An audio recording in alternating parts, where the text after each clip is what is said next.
officially here with the alpha dog himself, our dear friend, Erik Espinosa. What's up, man? They got to clap a little louder than that, bro. I paid my dues. You know, it's got to go Thanks for loud. having me, bro. You think so? You think you paid your dues? I have. Yeah, No, I think you have. I think you have. I think you most definitely have. 24 years doing this. Yeah. I mean, I think I have. And we've been friends for a little while now. We have. And man, you know, you've always been a mentor for me in many ways, and I really appreciate that. You've always given it to me straight, and this is going to be one of those interviews where it's two friends kind of talking, and we're not going to talk about your normal bullshit that you normally talk about. Good. So I'm glad. But before we get into some of the detail about things, I do want to cover briefly that you just had Lazona-Palooza. Yep. How did that go? Because you looked a little stressed. You had some shit going on. Yeah, I mean, look, you have about 250 people in your home. That's the way I say it. It's in the warehouse. It's not at my house, but that's our home away from home. And you want everything to come out right, you know. You try feeding 250 people. You try having 250 people with a lot of libation in the place, you know, and not have any issues, you know. Yeah. You know, I got to make sure everything's okay. Because here's the thing that I tell everybody. We have our rules down there. Right. And they're very simple. Aim the mic a little bit more towards you, just so you know. You can. There you go. That works too. They're very simple rules. There you go. You can drink all you want as long as you don't bother nobody. Mm-hmm. Because the problem is that people take vacation time. They take that week off just to go to Lazona-Palooza, and you know, and they pay their airfare and they pay for their stay. And I want them to enjoy themselves. You know, we don't talk about race, religion, politics, none of that. And I want everybody to meet everybody, you know. If you have too much to drink, you got to go. You can come the next day. Right. But when you start bothering somebody, I have an issue with that because, again, I don't know the stress level or the financial of getting there. Right. What everybody has. So I just want everybody to enjoy themselves, have a good time.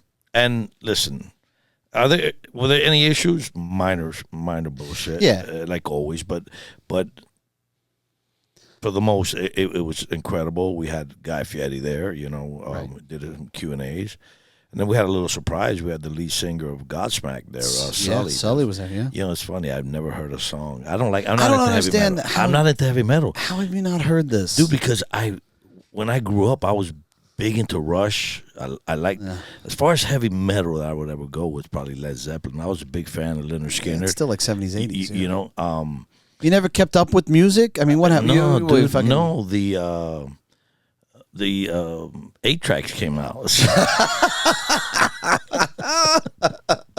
And that was the end of it for you, huh? Yeah, and then the CDs, and then the tapes and all that. You know, when I was a traveling salesman, I got into a book on audio. Book.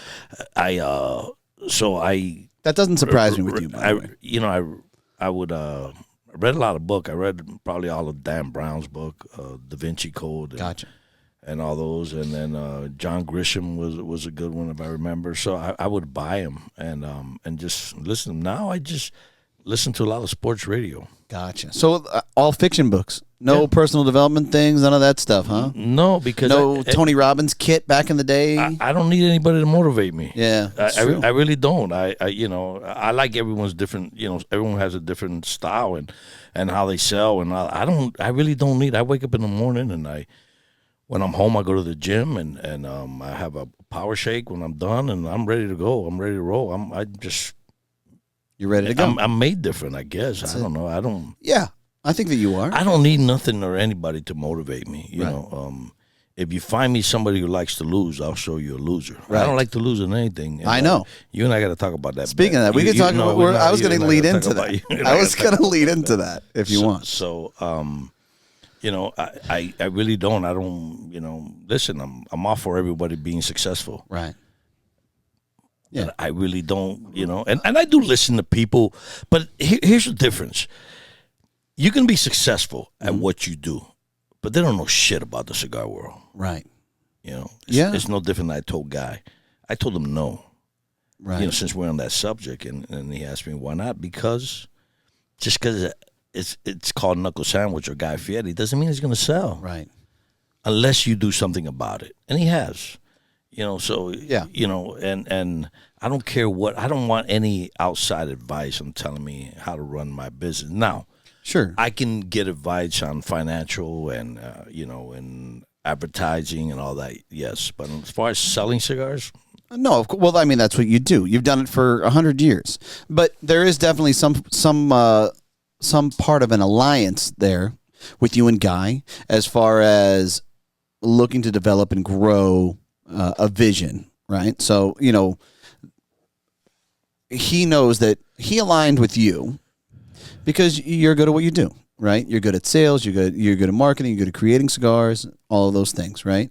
Now he has that whole other aspect, that whole 4-quadrant thing, the yada yada, and I didn't even know it was called fucking Triple D until somebody dropped it at I think Jack goes, "Oh, a little Triple D," and what the hell's that? You never seen the show? No, I have, but I didn't. Right. I didn't know the cool slogan logo that you guys call it or whatever the hell. I really thought he was one of the Backstreet Boys. I swear to God. Before I met him, because he looks a little bit. I hope he's not listening to the show, but I'll clip that and I'll tag him. No, dude, I really didn't. I didn't know anything about him. I knew about the show, and I would follow him because I have the app. Right. Before we even met and all that, I didn't know anything about him, but I liked what he told me, and I did a little bit of research, and then the second time we met, I was talking to Sammy Hagar. I'm not dropping names because I really don't care, but they have a tequila company together, and Sammy shook my hand and looked me in the eye and told me that's the best business partner you'll ever have in your life. I believe that. And he told me this guy's a nonstop. He's nonstop working. His work ethic is better than mine. He told me he's promoting. And he gets mad. Like, we're in the Food and Wine Festival in Miami. Mm-hmm. And we went. You got to dress up a little bit. I dressed up a little bit. Right. And he's ready to call me on stage. He looks at me and goes, "Where's your fucking shirt? The knuckle sandwich shirt." And I'm like, right. Dude, I didn't know you were going to call me on stage. He's like, I said, I got an idea. Hold on. There's a good friend of his that I gave a shirt to, and he wore the shirt. And I said, "Hey, come here, bro." We switched shirts before I got on stage. Nice. That's awesome. All right, so I want to get into some other things. One thing that we've always had back and forth conversations throughout my journey in this industry. And I'm grateful for all of it because you definitely have an honest perspective of things, right? Now, one thing that I always hear you say is somebody's getting into the cigar industry, you say, "Hey, don't do it. Don't do it. Don't do it." Don't right. do it. Now, so then why the hell did you get into the cigar industry? Like, why did you started off, just to briefly surmise, Drew Estate, Rocky Patel, whole thing. I mean, you're a big deal, right? And then you decide to go into your own brand. And at that time, did you know what it was going to take? Or were you also kind of like, blind into it? You know what I mean? No, here's the difference. I had the connections. Right. Because I already rep for other people, and I knew a lot of the stores. Yeah, you were the guy who would come in, you played the dominoes, and people would have to buy the acids. Yes. Correct. Yes. Or whatever, however that worked. And I knew every single shop in Florida. Right. I was just telling somebody, I used to come here before you guys owned it. Yeah. I remember they had a bird called Arturo. They had a bird. They had a parrot. What's funny is there was like a 2 or 3 year lull where there was nothing here. Really? Yeah, we had no idea it was a cigar store. So I had the whole state of Florida covered. Mm-hmm. Now, when I did it with a business partner, was Eddie, and he knew a lot of the other people in the States, the big accounts and all that. Right. So I have a huge advantage. So when somebody approaches me and I tell them, who are you going to sell it to? Let's stop and think about this. Yeah. You have your own brand. Right. And you're successful in your brand. Oh, but it took you a long fucking time. I mean, it's been 10 years of abuse, and it's nowhere near where it needs to be. They need your cigar. A store needs your cigar. Right. Like they need a hole in their head. Right. No different than mine. Right. Okay? They don't need anybody's cigar. Right. Okay? Maybe Fat Bottom Betty now or whatever. But it's the truth. If they come asking you for my cigar, you're going to tell them, listen, we have this. So I don't think they need anybody's cigars. Now, how do you sell cigars? A, they got to be good, but mostly all the cigars out there are good. Yeah, I don't know. A high percentage of them. Okay. I'll give you that. Right. Now, I'll just agree. Okay, a high percentage of them. But why are people going to buy your cigars, the retailers? Right. Because of you. Right. It ain't got shit to do about the cigar, bro. Sure. It's because of you, the relationships you build. Right. Okay, now, getting it in the store is easy. Right. The reorders where it becomes a problem. 100%. Now, you're doing something. You have this podcast. Yeah. You ship. You have a mail order. You have your own retail shop. Mm-hmm. So you have a huge advantage. Yeah. Other than Joe Blow, who hangs out in a cigar shop in Wyoming and don't know a fucking person in the industry, right. And they think they're gonna, and I tell everybody, I can make you the best cigar in the world. That It don't fucking matter. Right. Even with money. Let's stop and think about it. Without mentioning names here. All right, I want you to reminisce a little bit. Sure. So there's people here in the industry now that I've tried for 3-4 years who got a. Well, I wish I had a nickel for everybody acting like they got money and they're fucking flat broke. But right. Especially in this industry. You reminisce a little bit. Mm-hmm. There's 2 or 3 guys out there that are fucking tycoons according to them. Right. They're not successful. No, not even close. And that's my point. Yeah. You can have fuck you money, and it don't mean you're gonna make it. People smoke cigars from people who they like. That's true. Because if I come in here, which we have the event tonight, by the way, we're running some specials and you can get a lighter. But yeah. I know this don't. It's going to happen next week anyways. So anyway, and I become an asshole to somebody or they're never going to smoke my cigar again. I don't give a fuck how good the cigar is. Right. It's the little things that matter. The impact you have on people. And at least they'll give you a shot. And that's all I ask, for somebody to give you a shot. Right. And getting back to what you asked me, these people have no connection. They have no... I tell them the only way you can make it work, you got to be great in social media and sell it to the consumers. Right. Because the shops, it ain't going to work. Right. I think it's too late in the game. But to bring it kind of back, so you felt that because you had those connections, you could build a brand. And I was forced. You were forced. I was forced to do this because at one time I won Salesman of the Year with one of the companies, and right. I got a bonus check for $20,000 and a pink slip the same day. See you later. And I said, "How the fuck you fire the guy who made you the most amount of money?" And it didn't matter. So, and then you guys know my story. Then that same day I called my son, and I was still repping I still had Drew Estate in Rocky at the time, and I told my son, "Listen, what are you taking in college?" Because to me, college is overrated, dude. I'd give 3 Yeah. I think knowledge is power. Don't get me wrong, but I think a lot of people go to college and never do what the fuck they want. No, I mean you got to have a vision if you're going to college. Yes, and you got to like it. You got to like what you do. If you love what you do for a living, you never work a day in your life. But and I said, "Look, can you take that shit online or whatever?" I'm not a tech guy, so I really don't know about those things. And he said, "Yeah, Dad, I can." I said, "All right, well, why don't you? I need your help." And now at that point, I got screwed by several people. And cigar industry, sir. And I said to myself, I'm never going to have another business partner. Because I tell everybody, there's a ship that's guaranteed to sink all the time. Mm-hmm. And that's called a partnership. And I said to myself, never again would I have a partner in any business. So I said, I have this vision. There were some dark times, man, dark days. I mean, I had to buy my cigars back from a wholesaler who bought them all and pay the wholesale price on them. Oh, shit. To sell it to the stores at the wholesale price. Oh, my God. Because I didn't have a factory. I didn't have nobody to make the cigars for me. It was fucking horrible. Wow, man.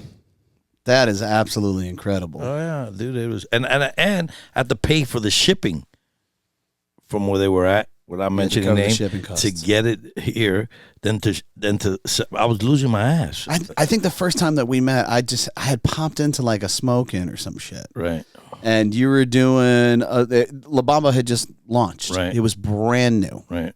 I said, I got a cigar store up in Deltona or whatever. You said, hey, take down my number, whatever, we'll be in touch. And that was kind of the beginning of it. So you were out humping it and just putting in the work as soon as your brand started, right. But now you kind of fast forward, you have some people under your own corporation. You still have some brokers and stuff like that. Yeah. Right? Right. I mean, look, Tyler, I love. right? Richie's amazing. Jack's amazing. Heck, you have some fucking solid We do. guys I got some shoulders, man. in your crew. I'm a huge military guy, even though I wasn't even born in this country, but I support our military, and I think they're so structured. You know what I'm saying? You tell them at 7 o'clock, and they're there at 6:50. Right. You know, and I look, some of these times, I like to get home when I'm done. So I get the earliest flight out. I don't care if it's 4 o'clock in the morning. Right. And I just leave me in a hotel close to the airport. I'll Uber to the, no, there's no way you're taking an Uber. I'll take you. Right. No different than Tyler, Gavin, Josh. These guys would tell me, no, I'll get up. I'll be up. And I'll be damned if they're not up before me. They're knocking on my door. Hey, let's go. Let's go. Yeah, dude. And then they go home or whatever. You know, we're at the same hotel, or whatever. And but I like shoulders. I like people and I compensate them. I take care of my people. They don't, I believe that because I haven't heard an ill word about anybody who's worked under your business with you, your actual corporation, right? Like these guys think the world of you, and that's got to be good to hear. Because I'll tell you right now, if Jack was talking shit, I'd tell you. Listen, they stay where I stay. You know how expensive the trade show can be. Oh my God, yeah. But wherever the trade show, the host, whatever hotel, we're staying there. Right. And everybody's got their room, and I'm not putting them across the street on a $59 hotel shit. Right. I pay a lot of money for the padding, just for the padding at our booth.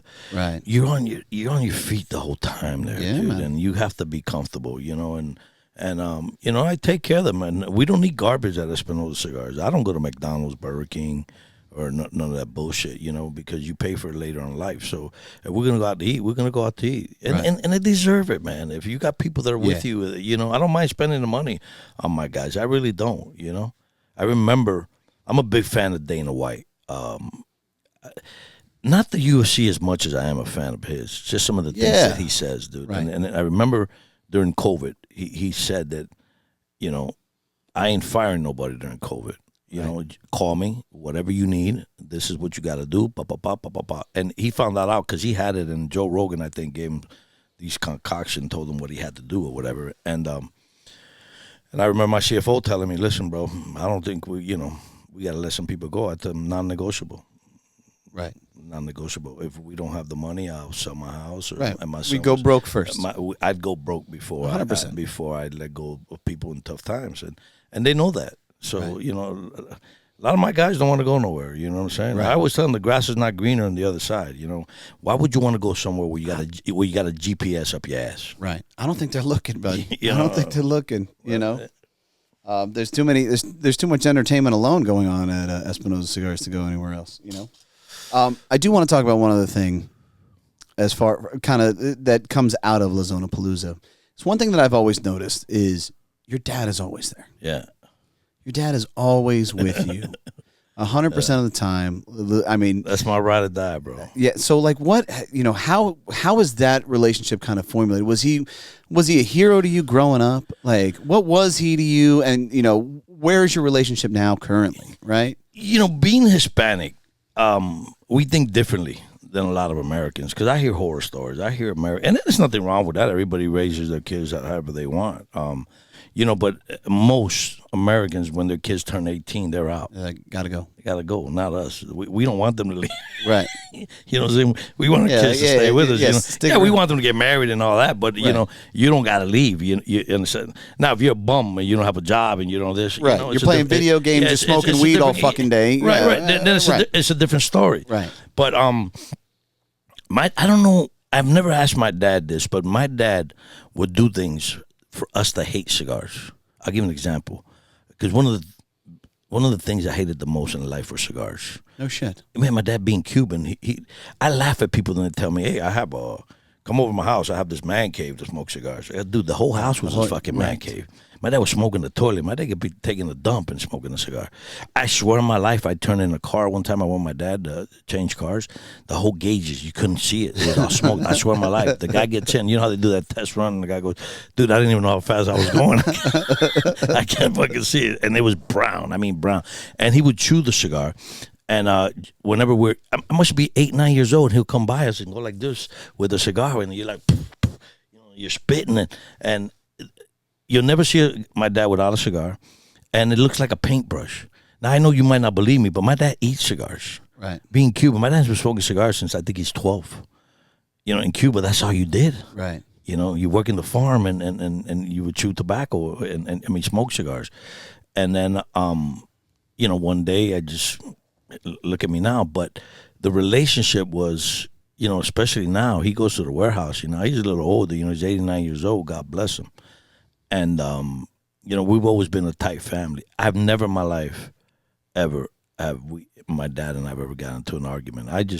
We've gone back and forth on some things, especially baseball and shit, but we live. I have 3 sisters and a brother. Yeah, that's a debate. That's bull. Just fucking around. But we're 3 sisters and we're 3 girls and 2 boys, and we're very, very tight. And but we live to see my dad mad, even at 89. Yeah, and we'll never regret it. All the shit that we do to him, just because he's a firecracker, dude. He'll get upset in 2 seconds.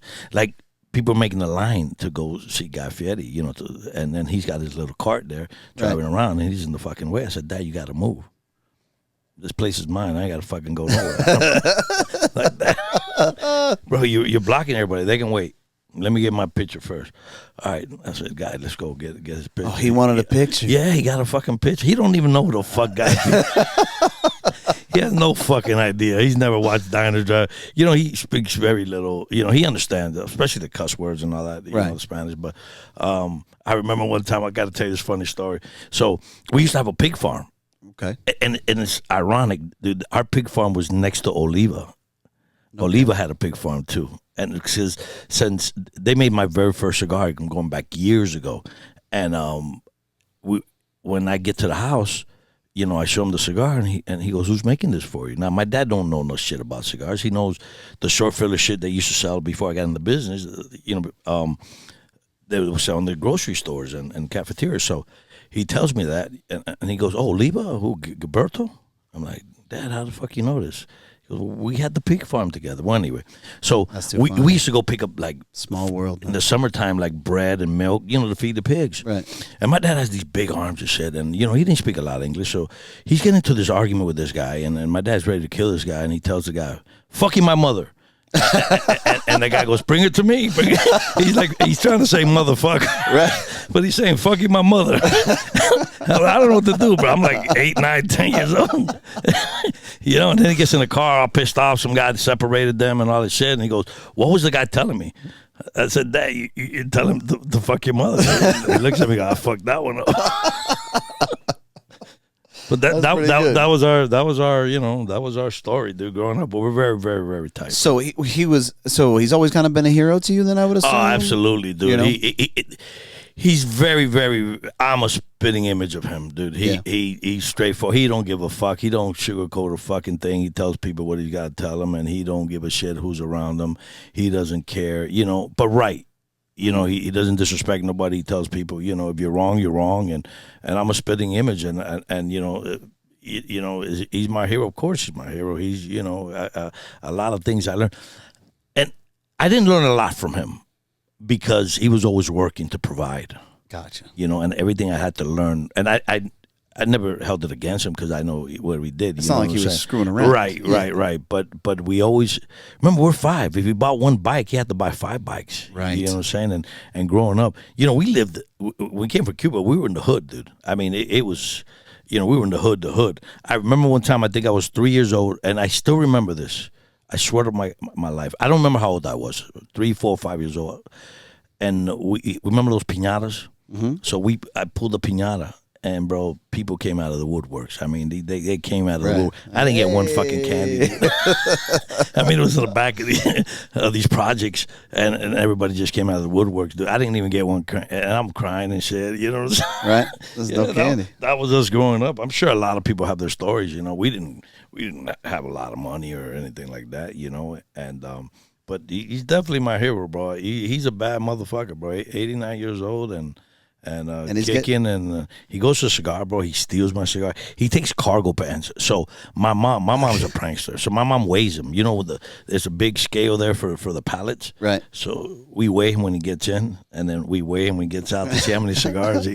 He takes cargo pants that got pockets everywhere. this is my fucking place, you know. And I'm like, yeah, Dad, all right, you know what I'm saying. I remember one time Erik needed some pictures of this box. It was a new project we're doing. He goes in his office and grabs them and fucking starts smoking them and shit. And Erik, who took the other cigars? We're trying to find out. Everybody that knows we need it for the picture. So we had to bring the ones in the bottom and put different cigars and just set them up top. Because we only had 20 cigars, only one box. Make it look full. Yeah, dude, it was fucking, he's the best, though. All right, so, one person that you never talk about, though, is your mom. My mom, my dad and my mom are day and night.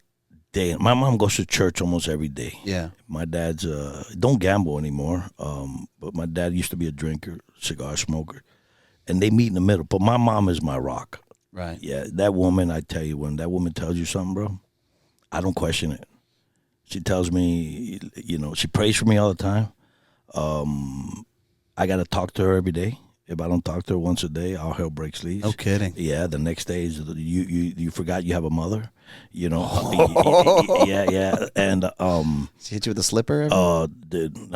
Back in the day, I never got hit a lot, but when I did, it was my mom. And remember that Richard Pryor joke? But my mom would, I would tell her it never hurt, but I would tell her, hurry up and finish. You know when they would do with the bell? I told you not to. Hurry up and finish. Hurry up and finish your sentence. But my mom's my rock. I tell you what. Listen, my dad's 9 brothers and sisters, and they're all here in the States. Holy moly! Right, and we're the biggest. We have 5, but another one has 4, and the other one 3 and 2, and all the cousins. My dad and my mom's house where everybody hanged out at. So. Anybody got any issue, they call my mom. Anybody needs advice, they call my mom. My mom's a rock. I remember my mom telling me one time, I was 18 years old, and I used to use my brother's ID to go to the club. And she goes, you ain't going out. And I said, Mom, I'm 18 years old. You're not going out tonight. And my cousin's calling me, dude. I said, I'm embarrassed to tell her, no, I don't feel good. I don't feel good, but I couldn't tell her my mom because, that's a punk move. Right. And then she woke me up like at 3 a.m. and said, let's go. Your cousin's in the hospital. He was drinking and and he got into an accident and he hit a light pole on the side I would have been in. Wow. So yeah, dude. So I don't question my mom. When my mom tells me something, dude, I don't question her at all. So you had 4 other siblings. Yes. You have 4 other siblings. Yes. Are you the oldest, middle? I'm the youngest. You're the baby. I'm the youngest. Yeah. Got it. I'm the youngest, bro. Yeah. Got it. But we're very tight. They were all there. Some other sister lives in Tennessee, but right. You've seen them. I don't know if I've introduced them to it because it's so busy and so hectic there. But they're there. They're there. Yeah. No shit. Yeah. No shit. That's incredible, man. Yeah. See, I would have never guessed you were so close to your mother. Oh. Never would have guessed in a million years. I won't go to my dad. I have so much respect for my dad. I'll give you an example. I would never get naked in front of my dad. Right. I can get naked in front of the whole world. I can get shit. Seriously. I'll never get naked in front of my dad out of respect. I don't know what it is. And so I try to incorporate that with Erik. So I would take showers with Erik, when he was younger and stuff like that. But Erik won't do it to me. I remember that little fucker one time, we were at the trade show. And I'm there gambling, whatever, and our crew, and I tell Erik, what you guys going to do today? No, Dad, I'm tired. I'm going to sleep. I said, all right, I'll see you in the morning. So then in the morning, I see them struggling. Oh. And I'm like, I look at Anthony. Remember my graphic artist, Anthony? And I tell him, now I'm digging. I said, what's going on? I heard you guys went out last night. He goes, yeah. So where'd you guys go? Strip club. Oh, nice. Who was there? This was before he got married and all that. And I said, who was there? Oh, me, your son, so-and-so, so. I said, okay, motherfucker. I said, why didn't you fucking invite me, bro? Right. I guess it's a respect thing. I would love to have gone, but right. I don't know if he can do that with me. Your kids are young. Wait till they get older. You'll understand exactly everything that I'm telling you. You know what I mean? Yeah, I won't be incorporated on specific things. Right? They won't. Right. I don't know if it's. They just don't want to. You don't want. They're worried about how you're going to perceive them afterwards. Correct. But I'm the cool dad. I'm the dad that all his friends would hang out with. You know what I mean? I'm the guy that. That they called me in the office one day, and he had this loud horn. I bought him a pickup truck, and they called me in the office. It was a private school, and your son every time at lunchtime blows his horn, and every day, and he scares the kids and all that. And I look at him, and this is in front of the principal. True story. I said, you do that every day? And he looks down, he goes, yes, because he doesn't lie to me. And I said, all right, do me a favor. Only do it on Mondays and Fridays and give the kids Tuesday, Wednesday, and Thursdays off, you know. And I look at the bill, are we good here? Right. What the fuck you calling me for this bullshit? You know? And that's when I fucking take off. And, you know, I'm that guy. I'm that dad. You know what I mean? Right. You're like, oh, I'll talk to Erik. Yeah. I heard a little birdie told me that you're actually into meditation. Yeah, but you meditate a lot. I used to do it a lot more.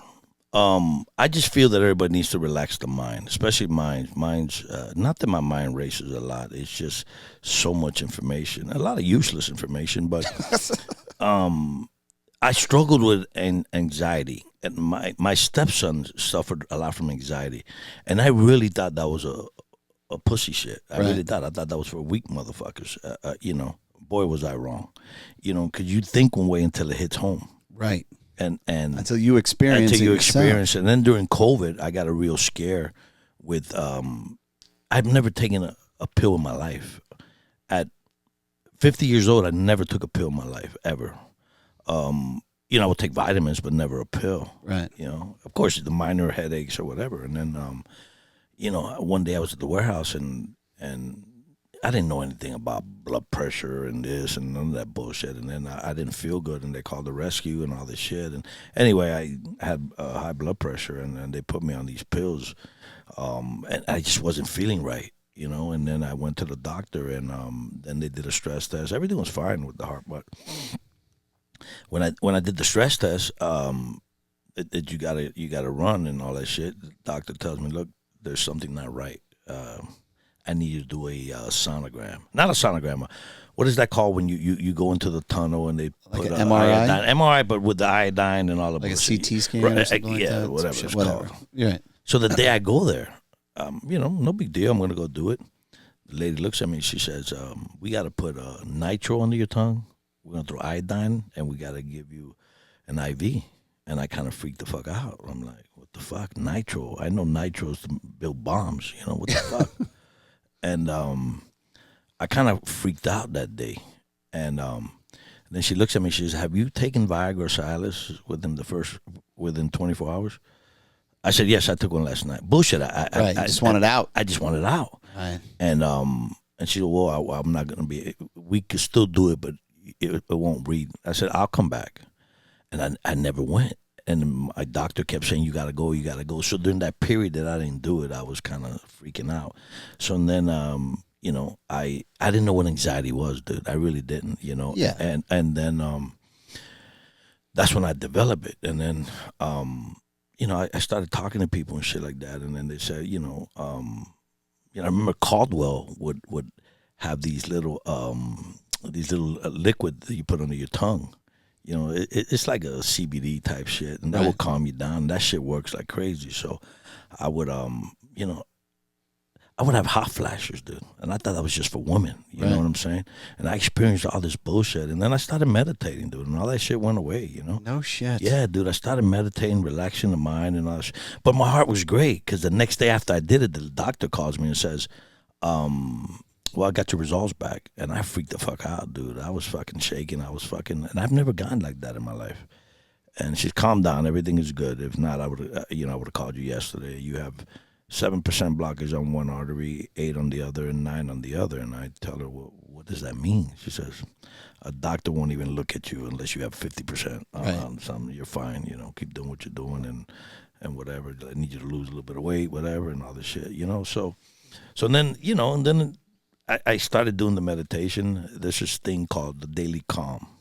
And I recommend this to everybody, dude, because, you know, I try not to sweat the small shit. You know what I mean? So if you wake up in the morning, you know, you go to the gym and all that, dude, and you got the kids and you got the business, and, you know, I'm sure you have some stress in your life. And, of course. You know, it calms you down, dude. And then you breathing techniques and all that. The martial arts, you should do that. When I used to do martial arts, that would really relax you when you're done, because, you know, you're so spent that you don't want to do anything. You know? And they teach you how to breathe. When you fight, breathing is a lot. You know, so I incorporated all that, and I'm fine now. You know, I don't suffer from anxiety anymore. I don't, you know, but I'm that meditation shit helped like crazy. Yeah, I mean, it could always rear its head back. You know what I mean? Yeah, like, yeah. If you do the right thing, sure. Yeah. Everybody has it though. Right. Everybody suffers from anxiety. When you have a big trauma in your life, okay, that's when it comes out. Right. You know, but unless you've had a big trauma in your life, you know, a lot of people don't. Because a lot of people, you know, people take things, and there's some people that are so laid back that nothing bothers them. Yeah. And that's the way you should live your life. Super chill. I can't. Yeah, you're not built that way. I'm not built that way. I don't think I'm built that way either. I got news for you. Yeah. That's pretty incredible, man. I heard also that you fancy yourself as quite the chef. I wouldn't say that. I'm not a by all means, I'm not a chef. But one thing I do, I learned, and this has nothing to do with Guy. Absolutely this is pre-Guy. This is pre-Guy.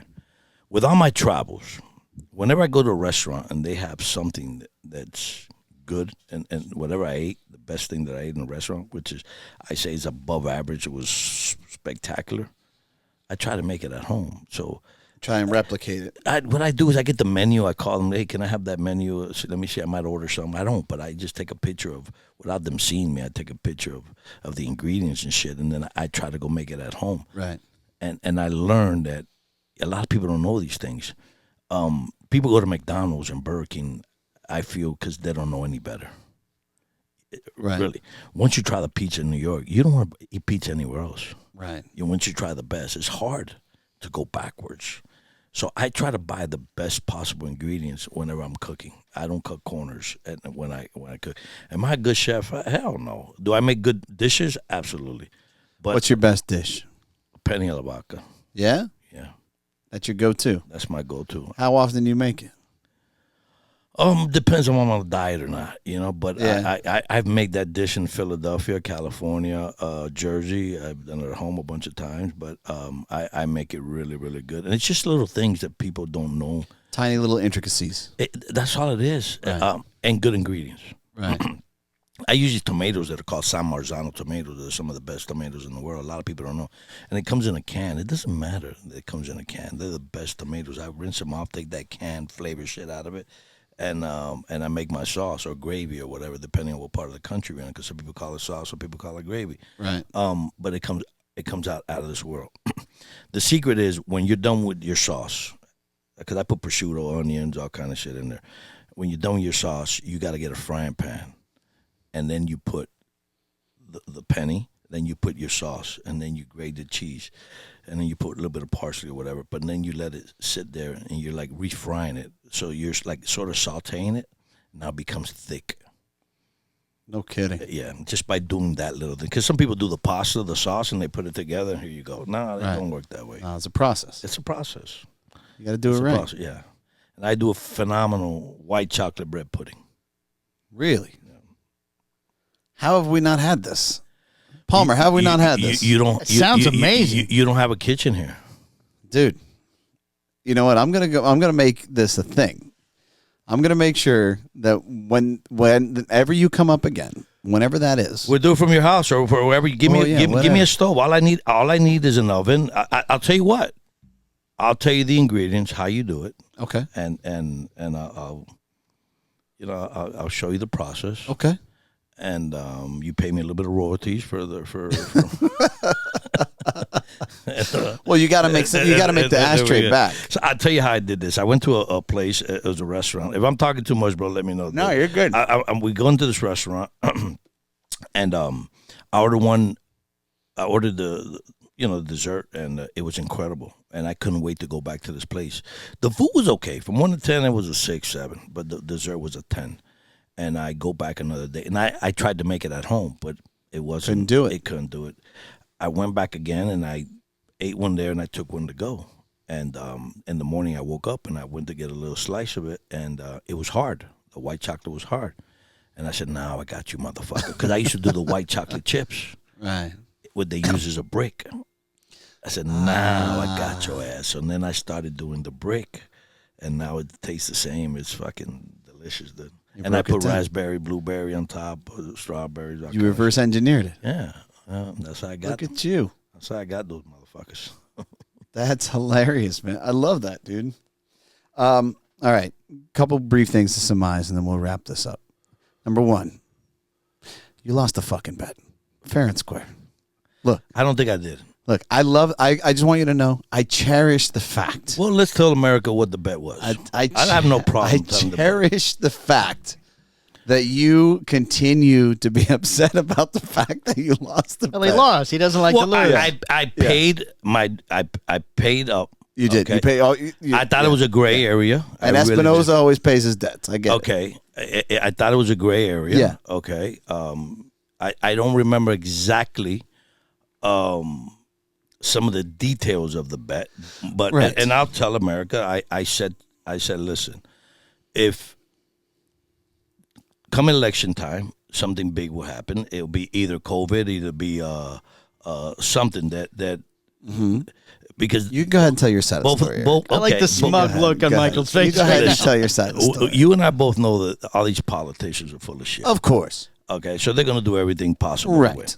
So my bet to you was that something big was going to happen. Either another COVID, a disease, the fucking banana, chocolate, strawberry disease.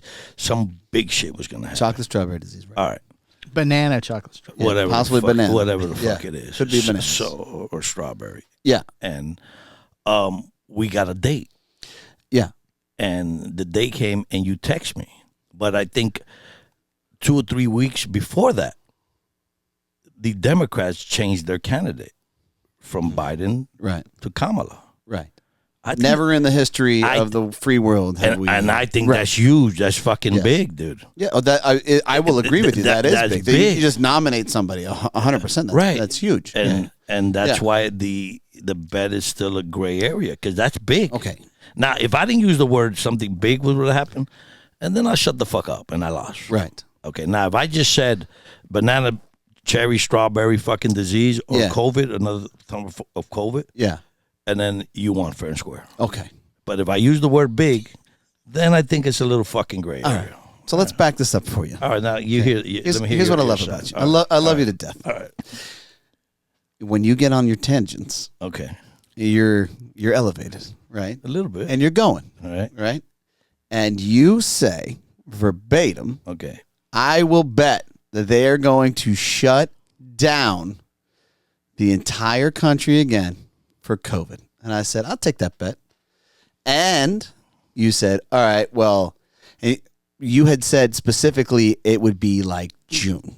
And I said, okay, that's perfect. I'll take that. I'll give you to August. Right. And then you said something like that. And then you said, whoa, give me a little more time. Since it's so specific. Okay.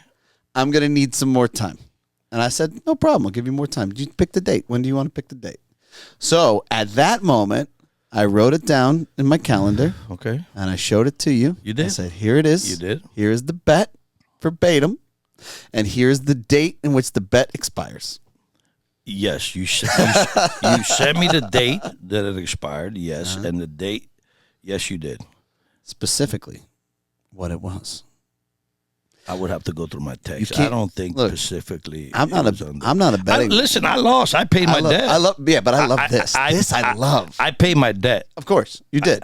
I think you got to give me another chance because there's still a little We can do another one. All right, that's fine. But I think there's we can a do little another. gray area. We can do another. And by the way, I give 3 flying fucks about the ashtray and the. Of course. And whatever I sent you. I don't even know what the hell I sent you, but I did good on the bet, but I hate to lose. I know.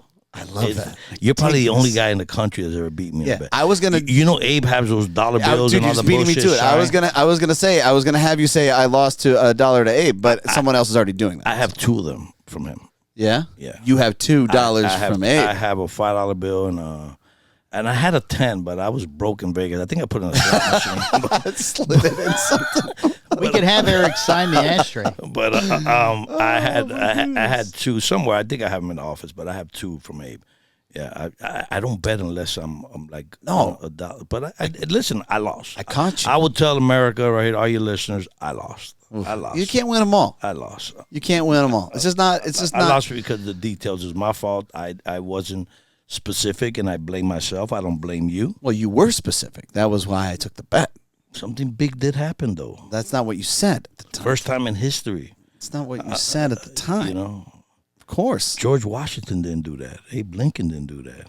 Yeah, I Andrew get it. Jackson Hey, didn't do listen, that, George Washington didn't go to his mother's funeral. Right. What are No, we trying to? What are we saying here? Abe Lincoln none fought a of guy in these a guys- ditch. I mean, like, come on. Nobody's done that, To equal the height, I don't know. It's crazy. Yeah, dude.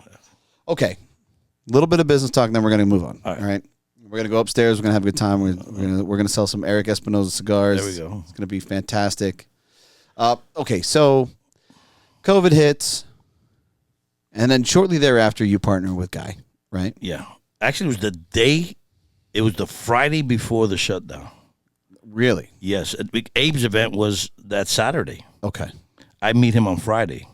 I go to Saturday after Abe's event to the Food and Wine Festival. No kidding. And then Sunday and then Monday it shut.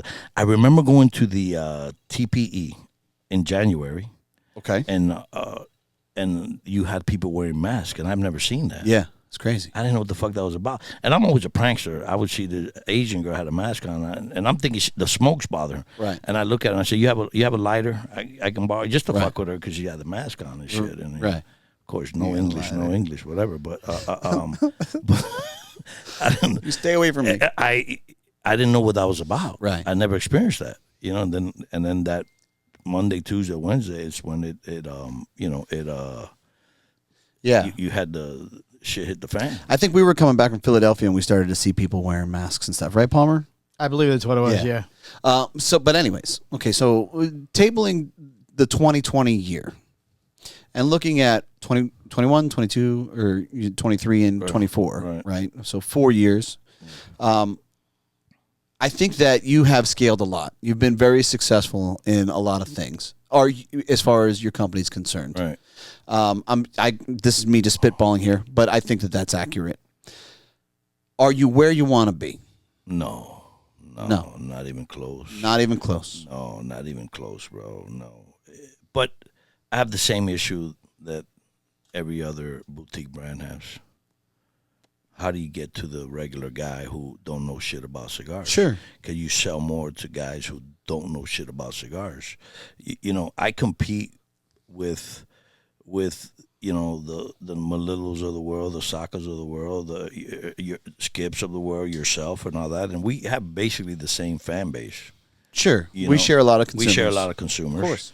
But the golfer or the guy who don't know shit that goes out and gets the name brands, how do you get to those guys? That's $1 million question. And in my lifetime, I've seen maybe 6 companies that have done that. Right. They were where I was at, the Rocky Patels, the Perdomos, the Olivas.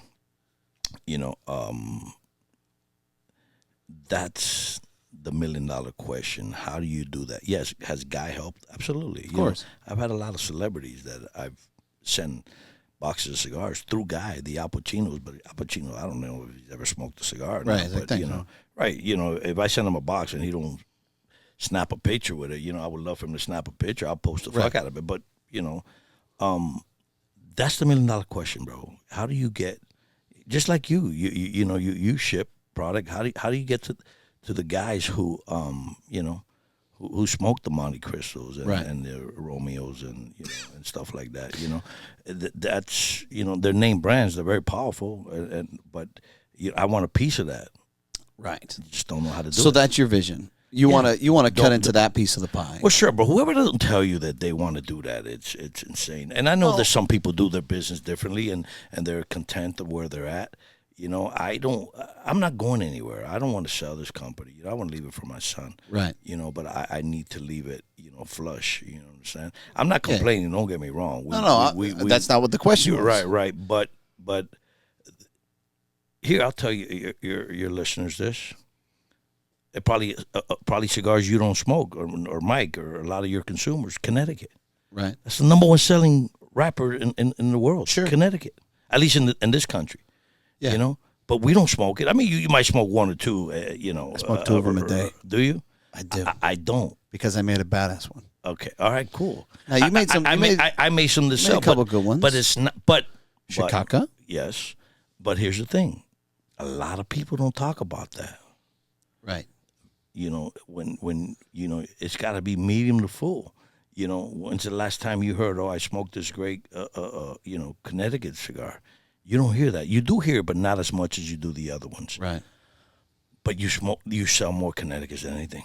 You know, and that's the target. How do I get the guy? And it's the $1 million question. And how do you educate that guy? Because a lot of those guys are smoking bullshit Connecticut. What they don't know. Right. And I don't think they care.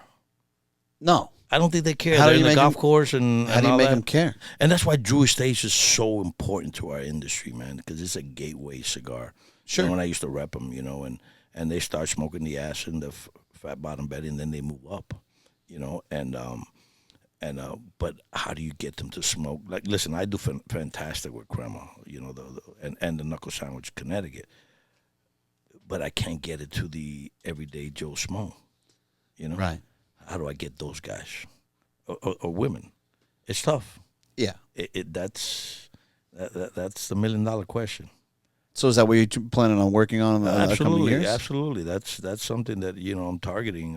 How do you do it though? It's hard. I remember Rocky. I know how some people got there. Rocky had 3 great hits back to back to back. Right. Which he had the Edge, the Java, and the Vintage, and he had 3 monster hits back to back, and that escalated to. Bro, I'm in the Big Smoke. Just to give you an idea, I'm in the Big Smoke about a month ago. I have the magazine. They did an article on me in the Big Smoke. I got one of the and Cigar Aficionado, one of the highest rated cigar. Okay, we got both magazines there showing. And I'll be honest with you, there was 4,000 people there. I took maybe 50 pictures. Right. It's not a lot. I took a hell of a lot more, but when Guy was next to me. Yeah, but Guy wasn't there the first I was day. going to drop that joke. Right, you just beat me to it. Right. You're 2 for 2 on me. But Guy was there the second day, the first day. Right. I mean, these are guys that read Cigar Aficionado. They have no idea who the fuck Espinosa is. No idea. I'm not going to sit here and lie to you and tell you, everybody knows. Do you know who I am? Right. A lot of people don't know who the fuck Rocky Patel is. No. And that's my point. There's people go there and then you tell them, you ever heard of a 601, Michelle go knuckle sandwich, this, that, and what do you smoke? And they tell you a brand that you're like, oh, okay. So I'm like, I give up once I hear the brand that they smoke. And I'm done with you. But you advertising Cigar Aficionado. I'm out there. I've been to every state. I've been to mostly, I would tell you, 70% of every retail shop in the country. Not everybody knows who the fuck we are. Right. And how do you get there? You got to keep knocking on doors, and I don't know what the formula is. If any of your listeners know what the formula is, I'm all ears, bro. I'm all ears. Listen, I don't need to tell you. You know the struggles. Yeah, no shit. I don't have to tell you. Yeah, absolutely. Anybody comes up to me and tells me, you're a crock of shit, dude. Get the fuck out of here. Fuck. One thing I don't do is lie, dude. Right. It is. Listen, every year at the trade show we sell more. Every year we sell more. This year's a little flat for mostly everybody. Mm-hmm. I got to have a big month, to surpass last year. But I talk to everybody. Everybody's flat. Everybody's, Yeah. And the economy is. Yeah, well, I mean, but up. realistically, when everybody says they're flat, they're probably down. They're probably down, right? Yeah. One thing about me, dude, I'm too old to lie because you got to remember your lies. No, I'm a little down, but I got some new things. I got the Chicago shipping, the 6th province. I got a bunch of shit. You got a lot of things this month, exciting. right? That'll probably get me there. If we're up, not a hell of a lot, and if we're down, not a hell of a lot. But every year, my goal since I started the company, we've been up. Right. Every year it grows, and it grows, and more and more people getting to know who we are. I think that's true. Yeah, I honestly do. Yeah. More. We're not flat. We're definitely climbing. We're on the right path. I think you have more people in Arizona this year than you did the past 2 I years. can put 1,000 people in there. Just getting. I don't know where the hell to take them though. Yeah. You know what I mean?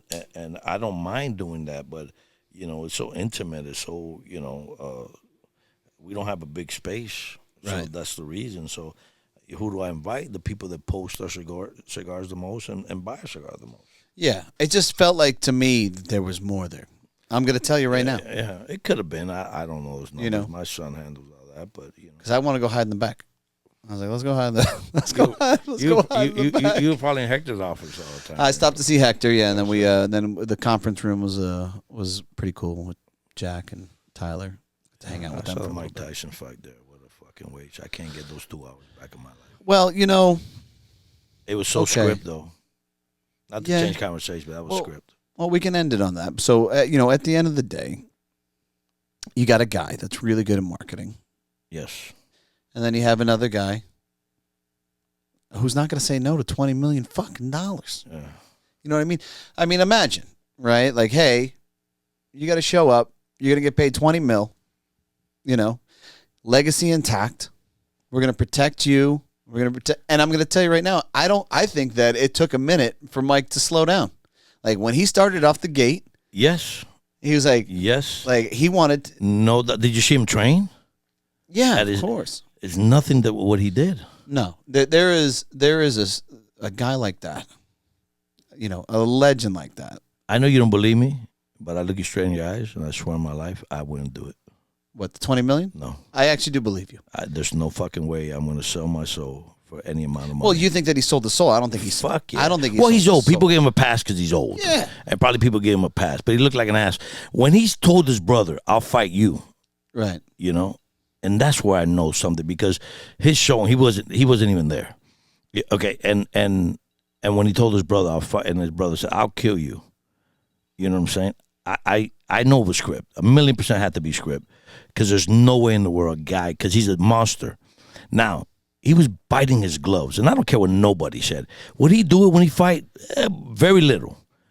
He was biting his gloves the whole fucking time not to throw a fucking punch. Right. Hey, listen, don't throw a punch, motherfucker. Don't, you know what I'm saying? Of course. There's no fucking way that, I would have put my life, that Tyson was going to. I was hoping he clocked the motherfucker and all that. You know what I'm saying? But something was wrong there, And listen, he needed the money. He wanted to do it. Hey, man, congratulations, whatever. He's 59 years old. Right. I'm 57, dude. Okay. And I promise you, give me 2 months, and I would have had a better showing than him. Okay.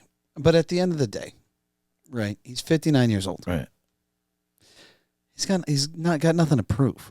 Right. He's That's done, my point. He's done a lot of these great. But he's making good money now. What I'm told, I could be wrong. He's got the weed business. He's got those gummy ears with the he's ear got bit off and all the Gurkha. We got bullshit. Gurkha, Yeah, too. Don't forget Gurkha. Yeah. So, did he need the $20 million to do a fucking? I don't know. You find $20 million shit? on the ground, you're gonna pick it up. You're gonna fucking kick it to the curb. But look, at the end of the day, I think that the reality is he's 59 years old. So no matter how great you are, we all still tuned in. I guess It was on Netflix. but I'll never do it again.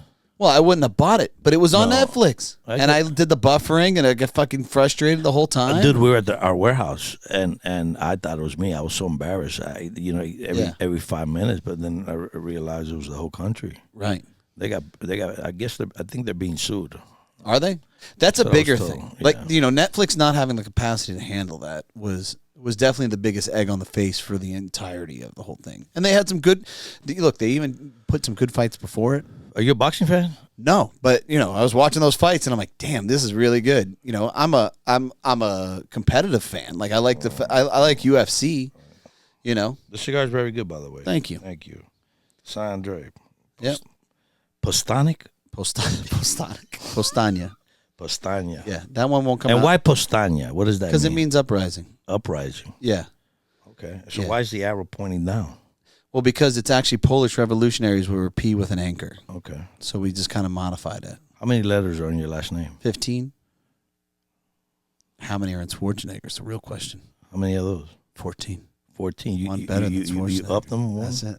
That's it, Nice, baby. bro. And how do you pronounce your last name? Stepankevich. Stepankevich. Yeah.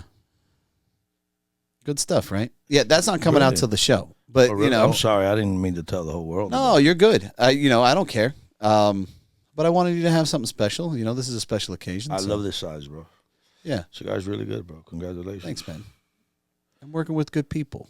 That's what it is. You got to work with good people for People you can trust. People you can trust, and Yeah. because a lot of those people don't know that this is a chain here, and who makes the skip? Yep. Okay, Roma. so right, so Nika Sueño. yeah, so Roma. So see, here's the difference. they have their own company, and they know that it's a chain. Because if they make bad shit, you understand? We're not making Cuban cigars here that are dog rockets, and nobody complains, and they don't ship it back. Right. So when they make cigars, it's got to be done right, because this person it's a reflection of their brand. No doubt, bro. Yeah. Everybody knows they make it, and it's a chain. One guy can get one that doesn't draw right or whatever, then okay, you know, they'll give you another shot or whatever. Handmade product. But yeah, dude, but when you don't have it, when it's back ordered, they go on trying another thing, and they don't even remember the fucking brand, dude. Yep. The one with the letter, the 809, you talking about the 601? Yeah, that one. That's the one, yeah, dude, they just... It just happened upstairs. It just... A guy came in and he said, "Oh, Johnny something." It was a Johnny cigar, like Johnny Tobacco. No, not that one. It's got red lettering on. Red lettering on it. What the fuck is this guy talking about? So then you go back, you look at the data, you try and figure out the customer name, the customer ID, when he made the purchase. We can't find the data. I'm like, what the fuck? Like, what is this guy? Did he come in here? Was this the? I mean, what the? You know? What was it? Oh, I don't know. I don't know what they finished up. We went downstairs. Yeah. We went downstairs. It's like that Hecho Mano guy. He makes all the cigars in the industry. The guy's crushing it. That guy's a fucking bad dude. Yeah, it's you know, Plasencia. You know, he's one tier lower than Hecho Mano. Yeah, dude. It's fucking, dude. The names that people come up with. No shit. Macadonald's, Macadoodles. The cows. And the CAOs. The cows, that's right. I'm a big cow fan. Yeah. You like the cows. Oh, dude, it's great. All right. Well, let's go upstairs. Let's do this. This has been a great podcast, man. My pleasure, brother. I Whenever appreciate you do it. And thank you so much for coming on. And thank you so much for driving up, dude. Dude, my pleasure. I love you guys, dude. That's for me, you know, I smoked a couple cigars up on the way up here, and you know, now we're going to rock and roll, and I wish you nothing but success, you and your team, your family, brother. You know, I root for you guys, and I'm not that guy. I don't look at you guys as competition. I look at you guys as friends, and there's enough room for everybody. That's what people don't understand. 100%. There's no need to badmouth anybody out there. You know, there's unless they're crooks. There's a couple guys out there, you know what I'm saying? And there's no need to badmouth anybody out there. You know, and I'm the guy that buys cigars from everybody. You know, people ask me, you know, what do you smoke? I smoke everybody's stuff. Right. Not for me to know what they're doing. I just want to try different stuff. Right. I get tired of smoking my own shit. I do. You want to mix it up. Yeah, you want to mix it up, you know. And sometimes you want penny out of vodka. You know what right. I mean? Sometimes you want white chocolate bread pudding. Every day is different, you know. That's it. But thanks for having me. Thank you, man. I appreciate it, dude. You got it, my brother. All right, let's go.